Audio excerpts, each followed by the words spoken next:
Peran besar TNI di balik penanganan wabah virus corona.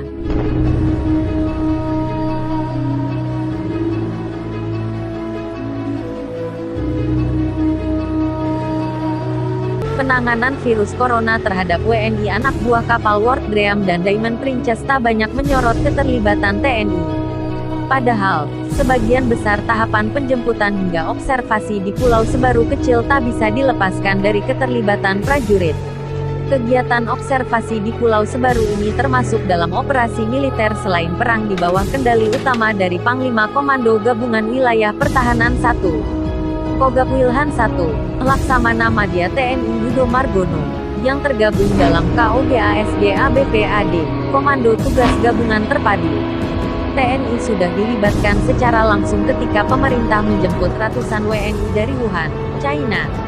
Kala itu pemerintah memutuskan untuk mengobservasi ratusan WNI di Pangkalan Udara TNI AU Raden Sajat, Natuna, Kepulauan Riau. Mau tak mau, TNI langsung menyulap hanggar menjadi tempat karantina atau observasi. Personel juga melakukan segala hal yang diperlukan guna menunjang proses observasi selama 14 hari. TNI kembali dilibatkan secara langsung ketika pemerintah menjemput WNI anak buah kapal World Dream dan Diamond Princess dari Jepang. Mereka kemudian dikarantina di Pulau Sebaru Kecil, Kepulauan Seribu, Jakarta. Sekitar 1 pekan sebelum ABK datang, personel TNI mulai menyiapkan pulau tersebut agar ideal digunakan sebagai tempat karantina. Kesulitan yang dihadapi antara lain kurangnya air bersih dan instalasi listrik. Dengan demikian, para personel pun harus mengangkut geset yang dibawa dari luar pulau dan mendatangkan air melalui kapal tongkang. Tak hanya itu, mereka juga harus memperbanyak toilet portable untuk kebutuhan ABK. Arifin mengungkapkan, toilet tersebut dikirimkan oleh Badan Nasional Penanggulangan Bencana, BNPB. Namun, prajurit TNI lah yang merakit dan menyiapkan fasilitas karantina di pulau. Ratusan satuan tugas lainnya yang didominasi prajurit TNI pun selalu berjaga 24 jam agar proses karantina terlaksana dengan efektif. Setidaknya ada 3 kali pergantian giliran tugas dalam 1 hari. Arifin pun menurunkan prajurit dari semua matra, yakni TNI AD, AL dan AU. Komunikasi secara 2 arah pun dijalankan. Arifin menunjuk 3 orang sebagai komandan peleton, Danton, yang bertugas sebagai koordinator ABK.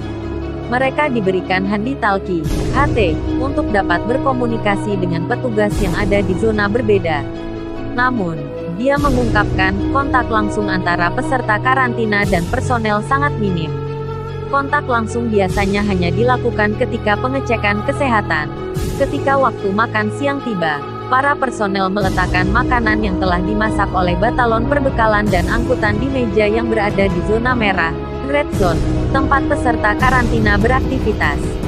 Mereka kemudian memanggil peserta karantina lewat speaker atau HT untuk mengabarkan makanannya sudah dapat diambil. Bahan-bahan segar pun didistribusikan ke Pulau Sebaru Kecil hampir setiap hari menggunakan landing craft unit LCU. Sebelum itu, makanan dan bahan-bahan biasanya diangkut menggunakan KRI yang berukuran lebih besar. Setelah makan siang, para ABK dibebaskan untuk melakukan berbagai aktivitas. Beberapa di antara mereka memilih untuk pergi ke pantai. Beberapa lainnya lebih senang berolahraga, seperti bermain voli atau pingpong. Mereka juga tetap bisa menghabiskan waktu di dalam gedung dan menikmati fasilitas yang telah disiapkan, seperti permainan catur, kartu, domino, hingga karaoke.